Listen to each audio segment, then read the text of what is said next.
அஸ்ஸலாமு அலைக்கும். தினமணி பத்திரிகையில் வெளிவந்திருக்கும் ஒரு முக்கிய செய்தி. சமூக ஊடக பதிவுகளை ஒழுங்குபடுத்த புதிய சட்டம் மத்திய அரசு பரிசீலனை. சமூக ஊடக தளங்களில் சர்ச்சைக்குரிய பதிவுகள் பகிரப்படுவதை ஒழுங்குபடுத்த புதிய சட்டம் கொண்டு வருவதன் அவசியம் குறித்து மத்திய அரசு ஆராய்ந்து வருவதாக மத்திய செய்தி மற்றும் ஒலிபரப்புத்துறை அமைச்சகம் சனிக்கிழமை தெரிவித்தது. சமூக வலைத்தளங்களில் சர்ச்சைக்குரிய பதிவுகள் பகிரப்படுவதை கட்டுப்படுத்த சட்டத்தில் வெற்றிடம் உள்ளது. இந்த விவகாரத்தில் மத்திய அரசு உரிய நடவடிக்கை எடுக்க வேண்டும் என்று உச்ச நீதிமன்றம் சாடிய நிலையில் இந்த கருத்தை மத்திய அமைச்சகம் தெரிவித்துள்ளது. பாலிவுட் நகைச்சுவை நடிகர் சமய் ரெய்னாவின் யூடியூப் நிகழ்ச்சியில் பங்கேற்ற பிரபல யூடியூபர் ரன்வீர் அல்ஹாபாதியா பெற்றோர் மற்றும் உடலுறவு தொடர்பான பார்வையாளர் ஒருவரின் கேள்விக்கு சர்ச்சைக்குரிய வகையில் பதிலளித்தார். இந்த நிகழ்ச்சியின் காணொளி சமூக வலைத்தளத்தில் பலரால் பகிரப்பட்டு வைரலாகி பெரும் சர்ச்சையானது. இது தொடர்பான வழக்கு உச்ச நீதிமன்றத்தில் கடந்த செவ்வாய்க்கிழமை விசாரணைக்கு வந்தபோது சமூக வலைத்தளங்களில் அனைத்து விதமான விஷயங்களும் நடைபெறுகின்றன. இதுபோன்ற யூடியூபர்கள் மற்றும் அவர்களின் நிகழ்ச்சிகளை கட்டுப்படுத்த ஏதாவது செய்தாக வேண்டும்.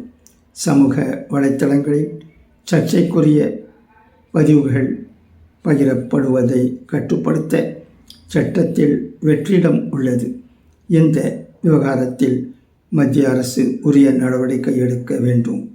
மத்திய அரசு நடவடிக்கை எடுக்கவில்லை எனில் நீதிமன்றம் அதை சாதாரணமாக விட்டுவிடாது என்று நீதிபதிகள் தெரிவித்தனர். இந்நிலையில் இந்த விவகாரத்தை கையில் எடுத்துள்ள தகவல் தொடர்பு மற்றும் தகவல் தொழில்நுட்பம் மீதான நாடாளுமன்ற நிலைக்குழு சமூக ஊடக தளங்களில் புதிய தொழில்நுட்பங்கள் உருவெடுத்து வரும் சூழலில் சர்ச்சைக்குரிய பதிவுகள் பகிரப்படுவதை ஒழுங்குபடுத்த நடைமுறையில் உள்ள சட்டத்தில் திருத்தங்கள் கொண்டு வருவது தொடர்பாக மத்திய அமைச்சகத்திடம் கேள்வி எழுப்பியது. இதற்கு மத்திய அமைச்சகம்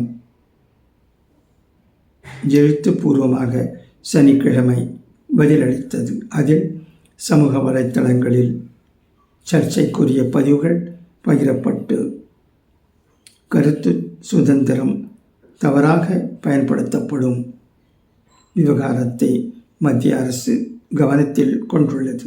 இதை ஒழுங்குபடுத்தும் வகையில் நடைமுறையில் உள்ள சட்ட விதிகள் மற்றும் புதிய சட்ட நடைமுறைகளை கொண்டு வருவது குறித்தும் ஆராயப்பட்டு வருகிறது என்று மத்திய அமைச்சகம் குறிப்பிட்டுள்ளது. நாடாளுமன்ற நிலைக்குழு பிப்ரவரி 25 மீண்டும் கூடி இது குறித்து ஆலோசனை மேற்கொள்ள உள்ளது. அதன் பிறகு இது தொடர்பான விரிவான அறிக்கையை அக்குழு நாடாளுமன்றத்தில் சமர்ப்பிக்கும். ஆம், கட்டுப்பாடு தேவை என்பதில் சந்தேகமில்லை. மக்கள் எதையோ கூறுகிறார்கள், எப்படியெல்லாம் கூறுகிறார்கள். அது மக்களிடையே ஒரு பரபரப்பை ஏற்படுத்தியிருக்கிறது. அது இளைஞர்களை திசை திருப்புகிறது. தவறான யூடியூபர்கள் தண்டிக்கப்பட வேண்டும் என்பதில் சந்தேகமில்லை. அஸ்ஸலாமு அலைக்கும்.